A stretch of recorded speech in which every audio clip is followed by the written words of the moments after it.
नमस्कार विद्यार्थियों। अब आज हल करते हैं प्रमेय उपप्रमेय 8 से। उपप्रमेय 8 क्या कह रही है, चलिए देखते हैं। उपप्रमेय 8 कह रही है एक समलंब चतुर्भुज की समांतर भुजा के समांतर कोई रेखा इसकी असमांतर भुजा को समानुपाती खंडों में विभाजित करती है। ठीक है ना। एक बार फिर से पढ़ते हैं। कर एक समलंब चतुर्भुज की समांतर भुजा के समांतर कोई रेखा इसकी असमांतर भुजा को समानुपाती खंडों में विभाजित करती है। इसका अर्थ है, सबसे पहले इसको सिद्ध करने के लिए हम लिखेंगे हमें क्या क्या दिया गया है। तो हेडिंग डाल ली, दिया है। क्या दिया है, यानी यहाँ पर एक समलंब चतुर्भुज की बात हुई है, तो हम लिख लेते हैं ABCD एक समलंब चतुर्भुज है।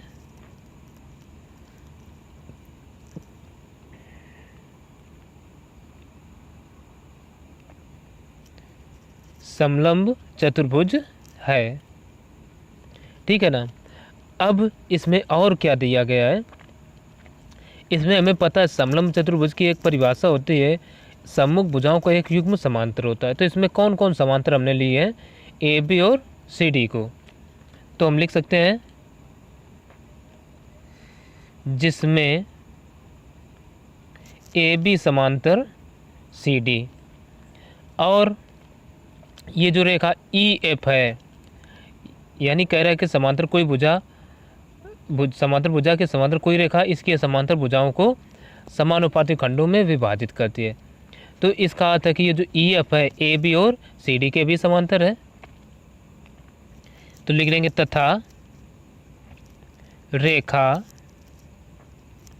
ई एफ ए बी व सी डी के समांतर है।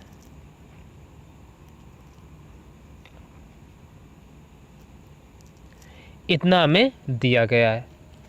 अब दिया है तो लिख लिया। अब हमें कुछ चीज़ें हैं जो कि सिद्ध करना है, तो अगली हेडिंग भी डाल लेते हैं, सिद्ध करना है।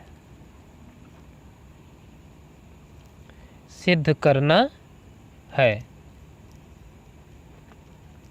क्या सिद्ध करना है, कह रहा है ये जो रेखा है ये असमांतर भुजाओं को समानुपाती खंडों में विभाजित करती है। असमांतर भुजाएं कौन हुई, ए डी और बी सी, ये समांतर नहीं है, यानी इन्हीं को समानुपात में ये विभाजित कर रहे। इसका अर्थ हुआ कि हमें सिद्ध करना है ए ई अपान डी ई बराबर इधर से बी एफ अपान सी एफ, ये सिद्ध करना है। तो देखिए ऐसे हम सिद्ध नहीं कर पाएंगे, इसमें कुछ रचना कर लेते हैं। तो देखिए रचना में हमने क्या किया, B को D से मिला दिया है। तो रचना में हम लिख देंगे, रचना में B को D से मिलाया है ना, B को D से मिला दिया है। अब आते हैं उपपत्ति पर।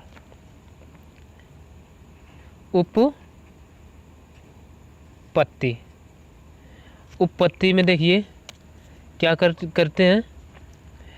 अब देखो हम त्रिभुज ले रहे हैं पहले ए बी डी, त्रिभुज ए बी डी में त्रिभुज ये है ए बी डी, इसमें ले रहे हैं।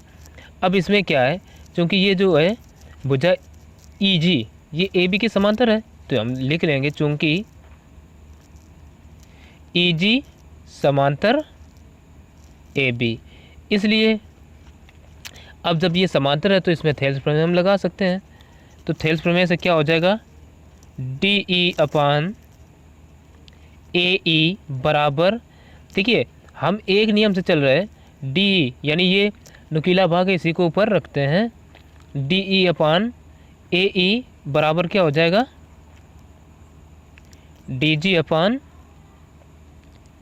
बी जी, ये हो जाएगा। इसको क्या करें, उलट देते हैं, उलटने पर हमें मिलेगा ए ई अपान डी बराबर बी जी अपान डी जी, है ना। और इसी को कह देते हैं समीकरण 1। अब इसी प्रकार क्या करते हैं, त्रिभुज अब की ले रहे हैं बी डी सी, ठीक है ना। त्रिभुज बी डी सी में, त्रिभुज बी डी सी में क्या होगा, इसमें देखिए ये जो जी एफ है सी डी के समांतर है, तो हम लिख दिखाएंगे जी एफ समांतर सी डी। इसलिए क्या होगा, इसमें भी थेल्स प्रमेय लगा देंगे, तो ये क्या होगा बी एफ अपान सी एफ, ठीक है ना। नुकीला भाग ऊपर है तो यही रखेंगे, बराबर ये क्या हो जाएगा बी जी अपान डी जी, इतना हो जाएगा। अब क्या करते हैं, समीकरण, हाँ इसको 2 दे देते हैं, 1 व 2 से, ठीक है ना। समीकरण 1 व 2 से, 1 व 2 से हमें देखिए क्या प्राप्त होगा, एक क्या डी ई अपान ए ई अपान डी ई बराबर बी जी अपान डी जी, और दूसरा क्या है बी एफ अपान सी एफ बराबर बी जी अपान डी जी, ये है। तो इसको 1 व 2 से, एक पक्ष दोनों का दाएं पक्ष सेम है, तो इसका अर्थ है कि ये और ये हो जाएंगे आपस में बराबर। तो हम लिख सकते हैं ए ई अपान डी ई बराबर ये क्या हो जाएगा बी एफ अपान सी एफ, और यही हमें प्रूव करना था, जो कि प्रूव हो गया। तो हम लिख सकते हैं प्रूव्ड, ठीक। तो अब देखते हैं अगला नंबर, इसका अगली प्रमेय क्या कहती है। चलिए अब देखते हैं उपप्रमेय 9। उपप्रमेय 9 क्या कहती है, कह रही है यदि 3 या 3 से अधिक समांतर रेखाओं को 2 तिर्यक रेखाएं भिन्न भिन्न बिंदुओं पर प्रतिच्छेद करें तो इन रेखाओं द्वारा तिर्यक रेखाओं पर बने अंतःखंड समानुपाती होते हैं, ठीक है ना, ये कहा गया है। तो अब हम सबसे पहले देखते हैं इसमें हमें क्या क्या दिया गया है। कह रहा है यदि 3 या 3 से अधिक समांतर रेखाओं को कोई 2 तिर्यक रेखाएं भिन्न भिन्न बिंदुओं पर प्रतिच्छेद करें, तो सबसे पहले हमें दिया क्या गया है, 3 समांतर रेखाएं दी गई हैं और 2 तिर्यक रेखाएं। तो हम लिख लेते हैं 3 समांतर रेखाएं, समांतर रेखाएं M, L व N हैं, ठीक है ना, जिनको अब देखिए ये M L M N को 2 तिर्यक रेखाएं B व C D प्रतिच्छेद कर रहे हैं, है ना। तो हम लिख देते हैं जिनको 2 तिर्यक रेखाएं क्रमशः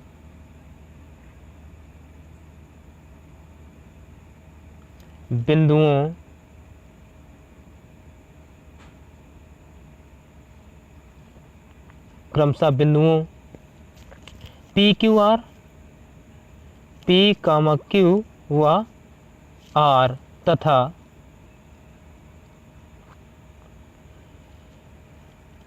तिर्यक रेखाएं कौन कौन सी थी, ए बी, 2 तिर्यक रेखाएं, यहाँ पर हम लिख देते हैं ए बी व सी डी, ठीक है। ये थोड़ी सी चीज़ है, इसको भी ध्यान दे लेना। क्रमशः बिंदुओं पी क्यू आर व ई एफ जी, है ना, ई, एफ व जी पर प्रतिच्छेद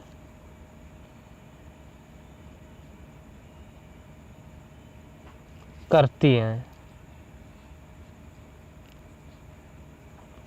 ठीक, प्रतिच्छेद कर रहे हैं, तो ये हमें इतनी चीज़ दी गई है। अब आगे क्या करना है, अब देखो तो कह रहा तो इन तिर्यक रेखाओं द्वारा तिर्यक रेखाओं पर बने अंतःखंड समानुपाती होते हैं। यानी ये जो तीनों रेखाएं हैं एल एम एन, ये जो तिर्यक रेखाओं पर अंतःखंड बना रहे हैं ये समानुपाती होते हैं। तो अब अगली हेडिंग हम डालेंगे सिद्ध करना है। क्या सिद्ध करना है, देखिए सिद्ध करना है। सिद्ध करना है में लिखेंगे, हमें सिद्ध करना P Q upon R Q, अब बराबर में इधर से ई एफ अपान जी एफ। ठीक, ये इतना सिद्ध करना है। तो अब देखो ऐसे तो हम अभी सिद्ध कर नहीं पाएंगे, तो इसमें थोड़ी सी करते हैं रचना। तो अगली हेडिंग डाल लेंगे रचना। ठीक है ना, रचना। रचना क्या करते हैं, तो देखिए रचना, रचना में देखिए हमने क्या किया, पी एल एक रेखा खींची जो कि ई एफ के ई जी के समांतर है।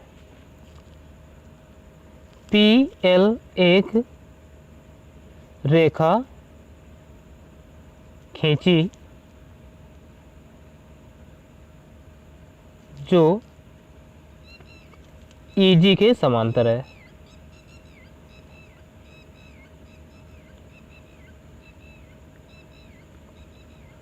ठीक है ना, ये इतना कर लिया। और देखो एम, ये रेखा, ये जो कैपिटल एम है रेखा एम पर स्थित एक बिंदु है। ठीक है ना, ये हम समझ सकते हैं, इसको लिख नहीं रहे। ठीक, बस अब हमें जो सिद्ध करना है, अब हेडिंग डाल लेंगे उपपत्ति। चलो आ जाओ उपपत्ति पर। तो अब देखिए उपपत्ति में क्या करते हैं, हमें देखो ये पता है ये पी ई समांतर है एम एफ के, क्योंकि ये पहले से ही समांतर थी और एम इसी पर स्थित एक बिंदु है, तो ये हो जाएंगी समांतर। ठीक है ना, तो हम लिख लेंगे पी ई समांतर एम एफ। ठीक, अब ये समांतर कैसे हुआ, कारण देना चाहें तो हम दे सकते हैं। ठीक, हालांकि कुछ नहीं करेंगे और सीधे लिख लेते हैं वह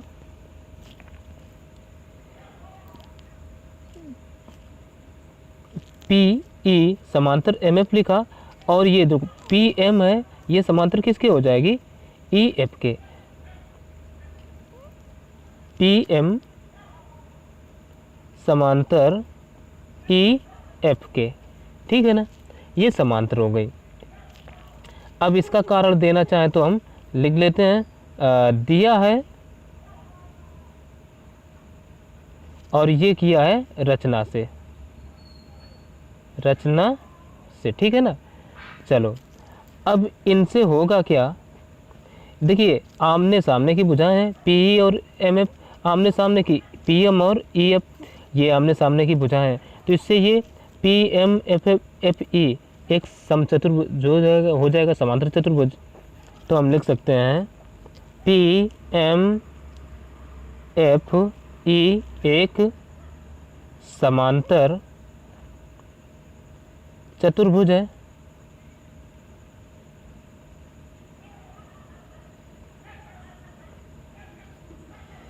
भुज है, अब समांतर चतुर्भुज है तो हमें देखिए इन वाले रेखाओं खंडों को समानुपात में लाना है, तो ये इसको कर लेते हैं बराबर, यानी पी एम बराबर ई एफ होगा, यानी पी एम बराबर ई एफ, ये बराबर हो जाएगा। इसी को हम कह सकते हैं समीकरण 1। ठीक, अब देखिए ठीक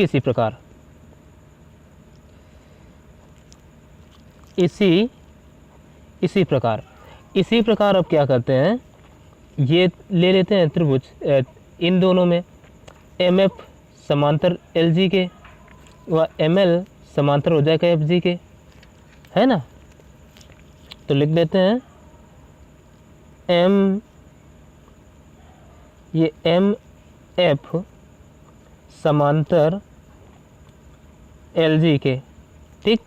तो ये क्यों होगा भाई, इसका हम कारण दे सकते हैं, दिया है क्योंकि ये M जो है इसी रेखा पर एक स्थित बिंदु है, तो ये भी समांतर ही हो तो होगा। अच्छा, और ये LM समांतर FG के हो जाएगा, LM समांतर FG, ठीक। अच्छा, ये कैसे हुआ, ये हम कह सकते हैं रचना से, ठीक है ना, क्योंकि भाई रचना की है ये रेखा, तो ये सब रचना से ही तो होंगे।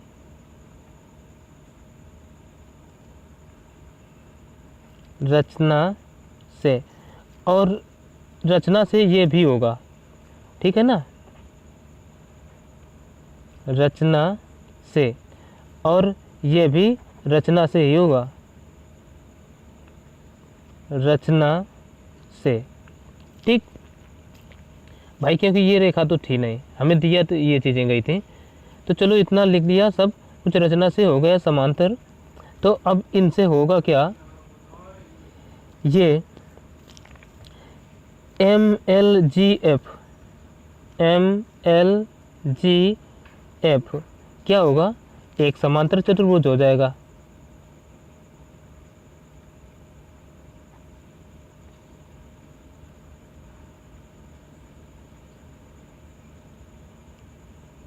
समांतर चतुर्भुज है, जब ये समांतर चतुर्भुज हो गया तो देखिए इससे होगा क्या, इससे कौन कौन बराबर हो जाएंगे, ML बराबर FG, ये बराबर हो जाएंगे। चलो इतना हो गया, और इसको कह देते हैं समीकरण। तो अब हमें ये जो त्रिभुज दिया गया है PRL, ये त्रिभुज ले लेते हैं। अब त्रिभुज PRL में, इसमें क्या है, हमें ये पता है कि QM समांतर RL है,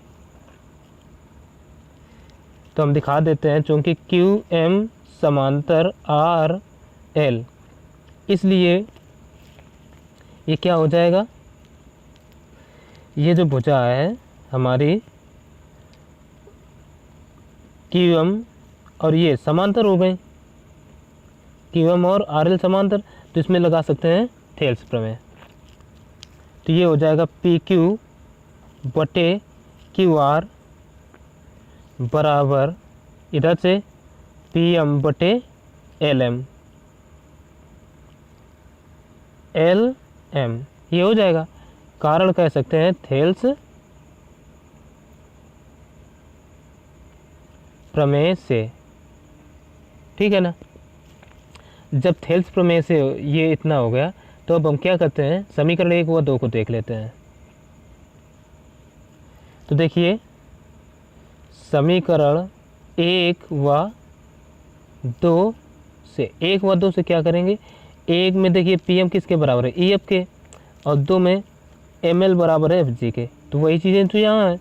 तो ये हो जाएगा PQ अपान QR बराबर इधर से FG अपान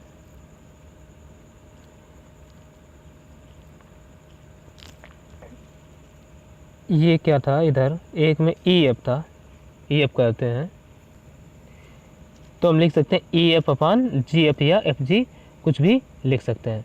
तो अब देखिए हमें सिद्ध क्या करना था, यही तो सिद्ध करना था, PQ अपान RQ या QR बराबर EF अपान GF, तो वही हमने कर दिया और यही हो गया प्रूव्ड, ठीक। तो अब देखते हैं अगली प्रमेय क्या कहती है। देखिए हमें उप प्रमेय 10 दी गई है, वो क्या कहती है, कह रहा है यदि 3 या 3 से अधिक सरल रेखाएं एक दी गई तिर्यक रेखा से समान प्रतिच्छेदन बनाती हैं तब वे रेखाएं अन्य तिर्यक रेखा से भी समान प्रतिच्छेदन बनाएंगी। यहाँ पर समान का अर्थ है बराबर, ठीक है ना। तो देखिए सबसे पहले हम लिख लेंगे दिया है, क्या क्या दिया है हमने। देखिए LMN 3 समांतर रेखाएं मान लिया कि ये समांतर रेखाएं हैं, तो वही हमने लिखा 3 समांतर रेखाएं L, M व N है, मान लिया। अब जिन पर एक तिर्यक रेखा, कौन तिर्यक रेखा? AB, ठीक है ना। जिन पर एक तिर्यक रेखा का चलो नाम लिख देते हैं AB, ठीक है ना। जिन पर एक तिर्यक रेखा AB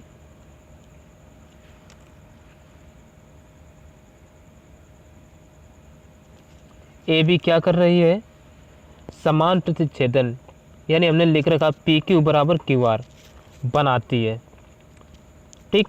तथा एक तिर्यक रेखा और दे रखे हैं CD, तथा एक अन्य तिर्यक रेखा CD है जो LMN पर प्रतिच्छेदन बनाती है।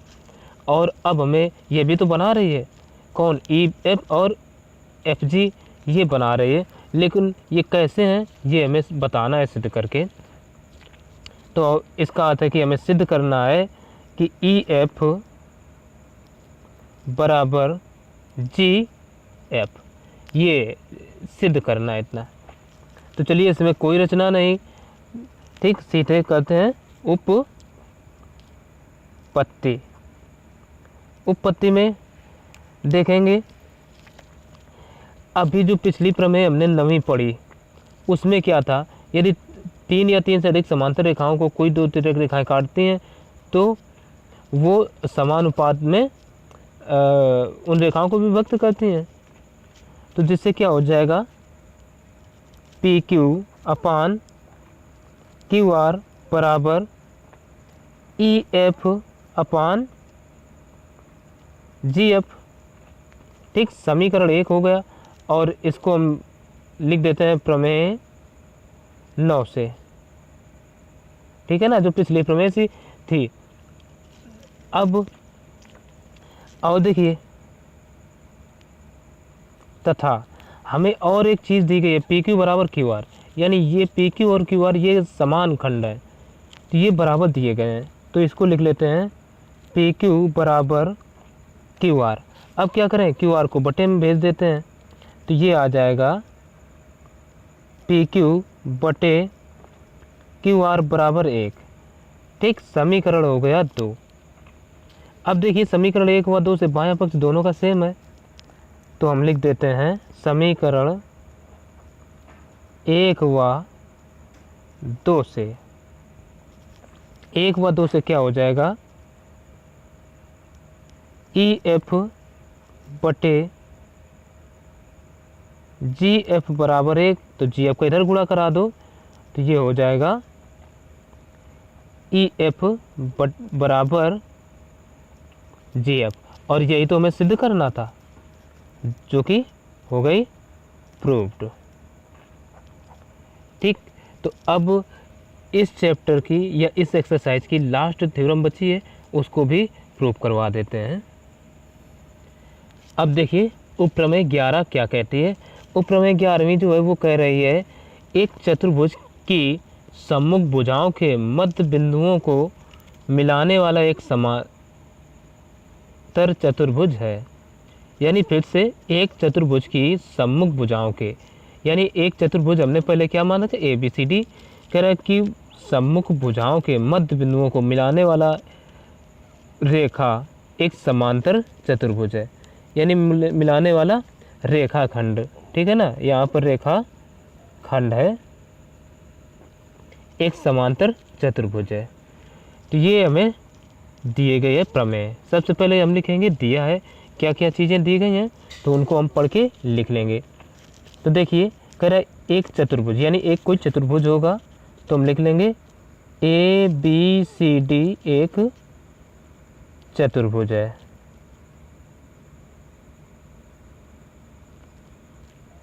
ठीक है ना।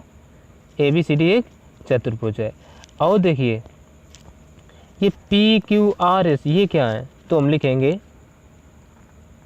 तथा PQRS comma Q comma R व एस क्रमशः भुजाओं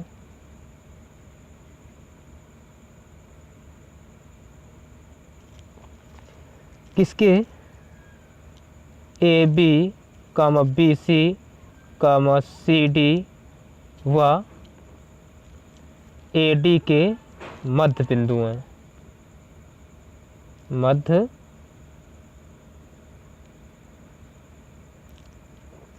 बिंदु हैं। ठीक है ना, इनके मध्य बिंदु हैं। तो अब इतना ही दिया गया, अब क्या करना है, हमें सिद्ध करना है। तो अगली हेडिंग डाल देंगे सिद्ध करना है। चलो सिद्ध क्या करना है वो देख लेते हैं। कह रहा है पी क्यू आर एस एक समांतर चतुर्भुज है। पी क्यू आर एस एक समांतर चतुर्भुज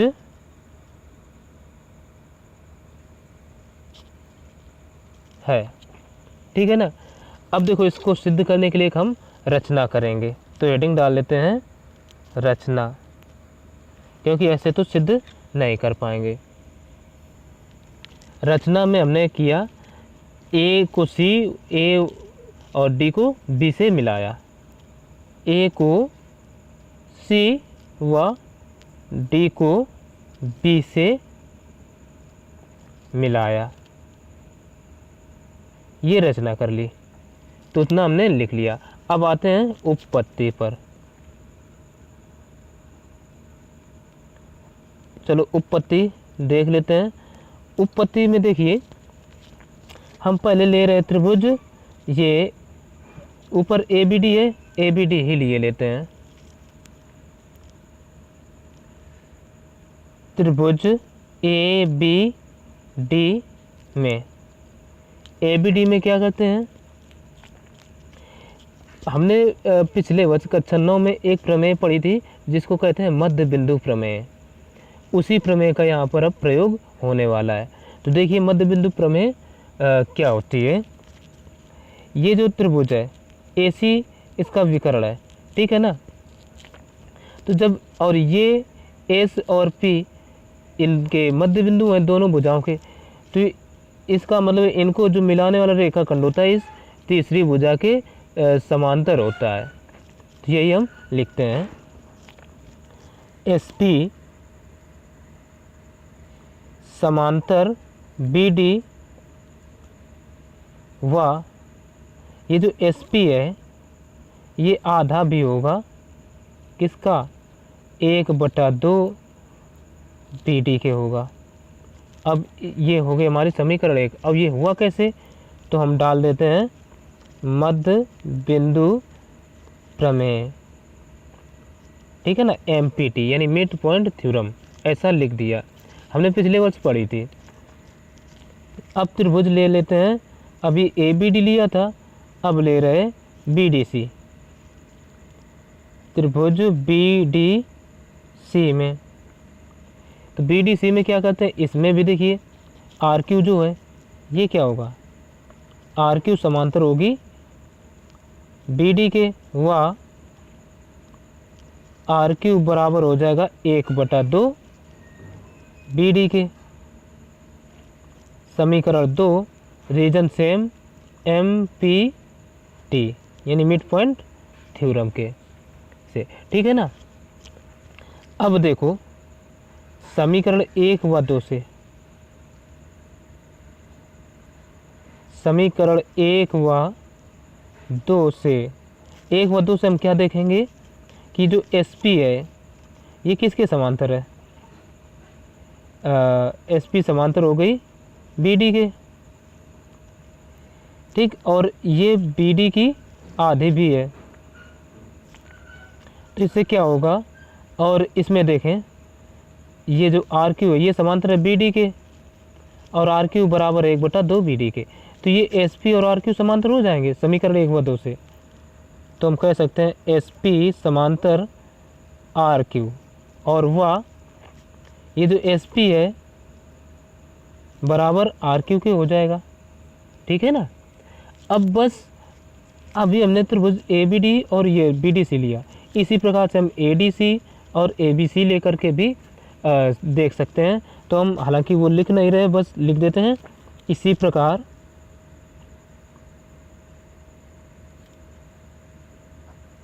प्रकार से क्या हो जाएगा, ये जो SR है ये PQ के समांतर हो जाएंगी।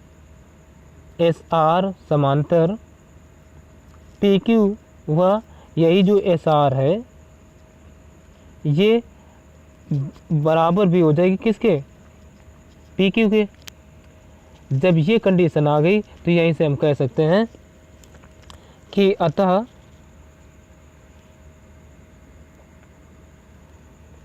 अतः ये जो होगा हमारा PQRS एक समांतर चतुर्भुज